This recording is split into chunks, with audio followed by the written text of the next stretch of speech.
¿Por qué se va Evo Morales? Mira, las cosas, para decirlas así, por una sola causa, por un solo motivo, no son difíciles de enfocar y de marcar esta. Porque si miramos lo que ha sido la gestión de Morales a lo largo de estos 13 años y casi unos meses más para completar su periodo, que era en enero del 2020, los números, como lo estabas diciendo en el anuncio de este programa, sí, son favorables a él. Pero lamentablemente desde el 2017 y quizás antes, sí, empezó a entrar en eso que se suele llamar la borrachera del poder, que extravía a la dirigencia política cuando ve que el poder le va dando mucha solvencia, mucha concentración política, mucho poder, valga la redundancia, y olvidándose en esa cápsula y en esa burbuja que se forma en los entornos del poder, se olvidan de que el poder es efímero y que lo único que sobreviven son las instituciones.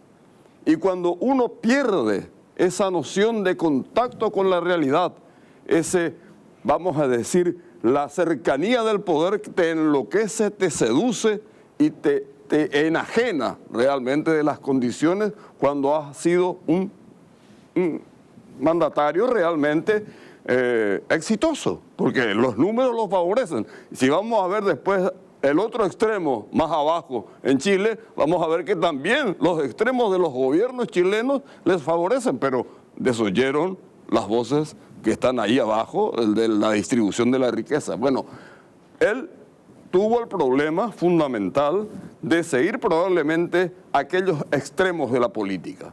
Y los que se someten a los extremos de la política, sean de la izquierda o de la derecha, finalmente pierden el equilibrio, pierden el sentido del pragmatismo y la lógica del poder, que vos tenés que tener la suficiente sensibilidad para saber que el Estado debe intervenir y la suficiente racionalidad para permitir que las leyes del mercado posibiliten una acción. Bueno, ese equilibrio que te lo da el centro del pensamiento político no lo tienen muchos, y a veces muchos lo desdeñan. Eso es mentira, eso no existe.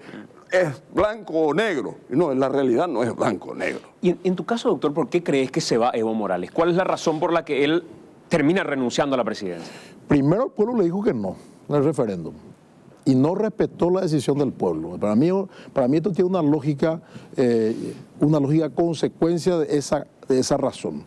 El referéndum dijo: no queremos más a Evo Morales. Él va a la justicia, fuerza, Tribunal Constitucional le da la razón, se presenta, no gana claramente por más de 10% como debería haber ganado, que tenía que haber ganado por más de 10% con claridad. Se paga el conteo, hay sospecha de fraude en el cómputo, en el escrutinio, ¿verdad?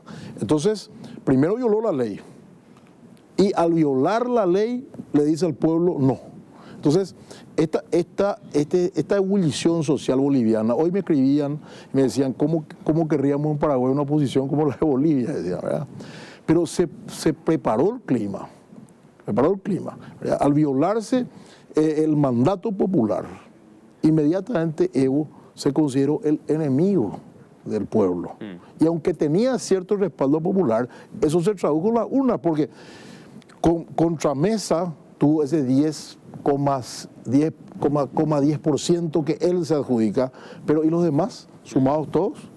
O sea, muy bajo era el porcentaje a favor de Evo. Entonces, para mí aquí no se juzgó ni la gestión económica de Evo, que aparentemente fue exitosa, ni la gestión política. Se juzgó el decir, el que el pueblo haya dicho que no, y el negarse al mandato del pueblo. O sea, el respeto a la voluntad popular, me parece que en términos de análisis de política internacional, así mismo, termina siendo la clave. Así mismo. Y eso es transversal a un gobierno de derecha, a un gobierno de izquierda o a un gobierno del sector que venga.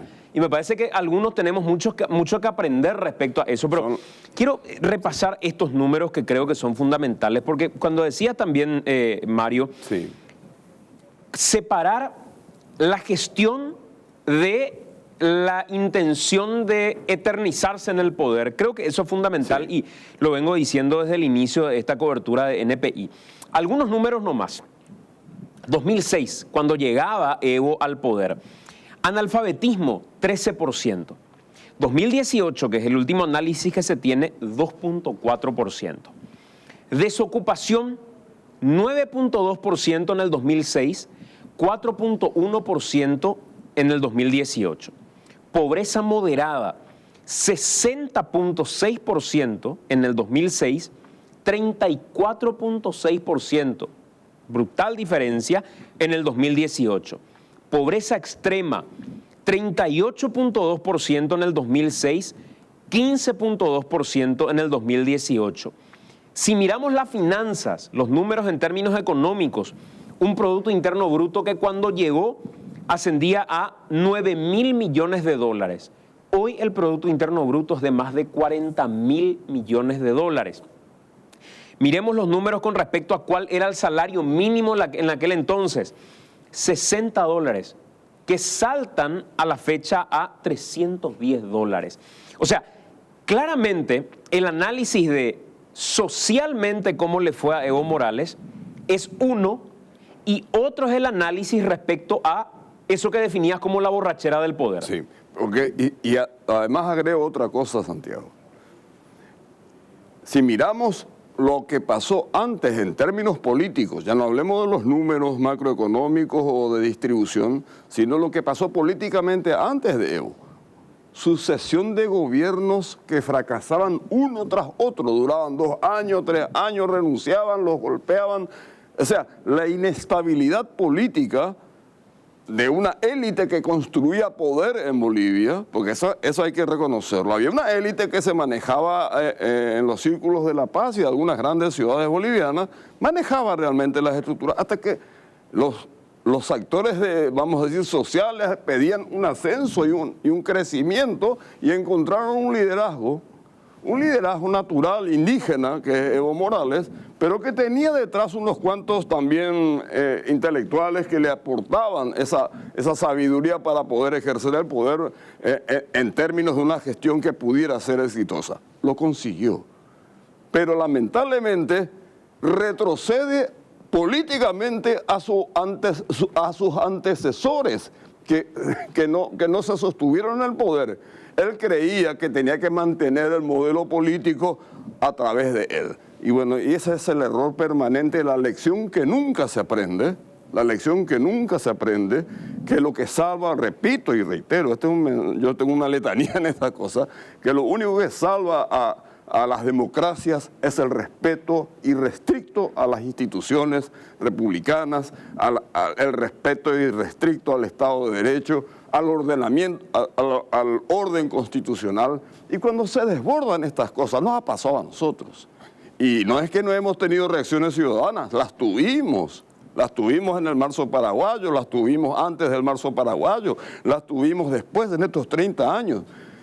Pero nosotros tenemos una constitución que gracias a Dios todavía nos ha dado unos resguardos, con todas las dificultades, con sus luces y sus sombras. Esta constitución del 92, a contrario censo de lo que pasa en Chile, valga que me salga un ratito del tema, que ellos no tienen ese ordenamiento constitucional que sí tenemos nosotros. Que es para nosotros una especie de murallón. Nadie lo previó, y en 1992 nos pusimos un paragolpe a los desbordes institucionales.